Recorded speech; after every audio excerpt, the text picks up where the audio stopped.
Mana endi kommentariyaga bog'liq pluginlarni ko'rib o'tishimiz kerak. Demak, bu yerda pp content comment quick bir narsa deb yozilyapti. Quick text plus deb nomlangan pluginimiz bor. Ya'ni bu pluginni aktivatsiya qilamiz. Bu pluginning vazifasi nimadan iborat? Bu pluginimizning vazifasi shundan iboratki, bizni saytimizdagi kommentariyalarga HTML kodlarni yozsa bo'lmaydi. Ana shu muammoni bu hal qilib beradi. Ya'ni ba'zi bir shablon, ba'zi bir temalarda o'zida spetsiallik tayyorlangan bo'ladi bu narsa. Lekin ba'zi plugin, ba'zi saytlar borki, bu narsasi bo'lmaydi. Buni avtomatik qo'shish kerak. Mana shunday holatda biz qanday qo'shamiz degan joyga javob beramiz. Demak, bu wp comment quick text plus degan nomlanayotgan pluginimizni aktivirovat qilib turib, bu yerga chiqamiz. Demak, endi bu yerdan aynan shu localhost ana shu saytimizga o'tamiz. Bu bilan biron nima o'zgarmaydi saytimizda, lekin bu yerda o'zgarishi bo'lgan narsa shuki,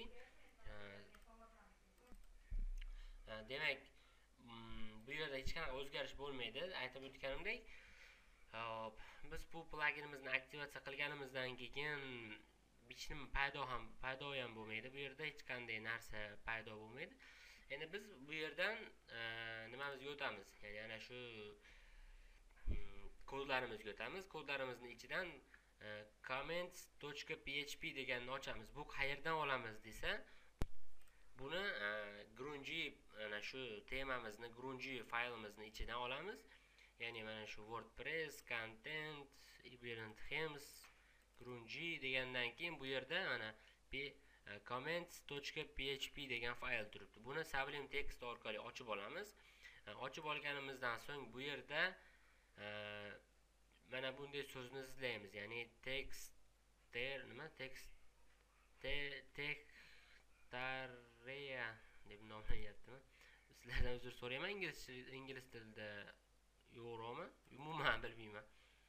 Endi bu yerda mana shu 90-qatorda turibdi, lekin hamma temada ham 90-qatorda bo'lmaydi. Aynan id degan joyda id comment degan anaqasi bor. Ya'ni id sida comment deb yozilgan strakani topishimiz kerak, ya'ni qatorni topishimiz kerak bo'ladi.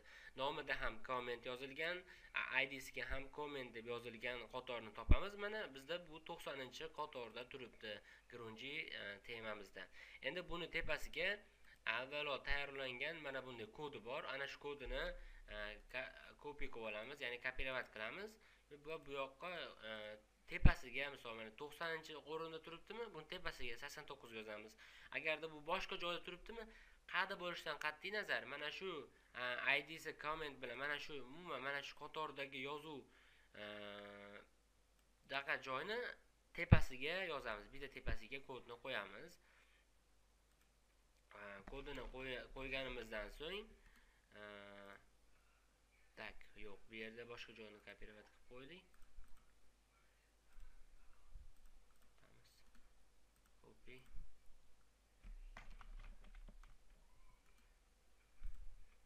Mana bu kodimizni bu yoqqa ko'chirib qo'yamiz va qo'yganimizdan so'ng Ctrl S ni bosib saqlab qilamiz. Saqlab qo'yganimizdan so'ng saytimizga kirib, hozir tekshirib ko'rishimiz kerak bo'ladi va bu yerda tekshirishimiz natijasida hech qanaqa o'zgarish bo'lmaydi, faqatgina kod HTML kodlarini o'qishli imkoniyati paydo bo'ladi. Buni sinash uchun oddiy bitta kod yozamiz. Demak, buning uchun yozamiz. Xo'p.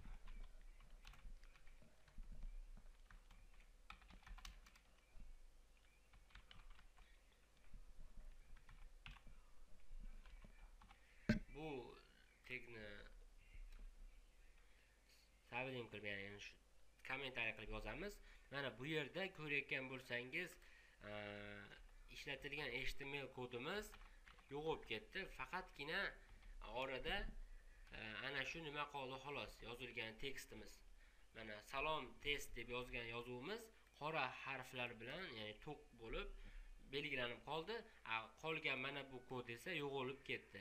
mana shunday tekshirib olishimiz mumkin bo'ladi. Ba'zi temalarda o'zi tayyor bo'ladi. Mana shunaqa HTML ga moslashgan bo'ladi. Siz u yerga bunaqa narsalar qo'yishingiz shart emas. Buni sinash uchun avvalo HTML kodlarini ishlatib kommentariy yozib ko'rasiz saytingizda, undan so'ng kommentariyani agarda kommentariyada aytma shu HTML kodlari mana bunga o'xshab ishlasa, demak sizda уже bor, temani ichiga joylashgan bo'ladi.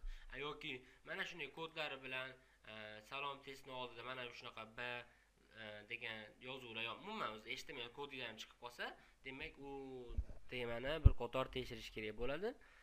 Shundan bilib olishimiz mumkin. Yana nima demoqchiman? Bugungi kunga doir biz juda ham yetarlicha pluginlarni o'rgandik. Bu yerda biz eng ko'p kerak bo'ladigan, eng zarur bo'lgan pluginlarnigina o'rgandik. Asosan bundan juda ham ko'p. Bu dengizdan bir tomchi desa ham bo'ladi. Ya'ni saytda yanada o'zgartirish uchun, yanada bir qulayliklar, qanaqadir qo'shimchalar qo'shish uchun ko'plab narsalar qo'shishimiz mumkin, ko'plab pluginlar o'rnatishimiz mumkin. Mana keyingi safar ham bitta pluginni o'rganamiz. O'sha plugindan so'ng bafurja bu haqida yana gaplashishimiz mumkin bo'ladi.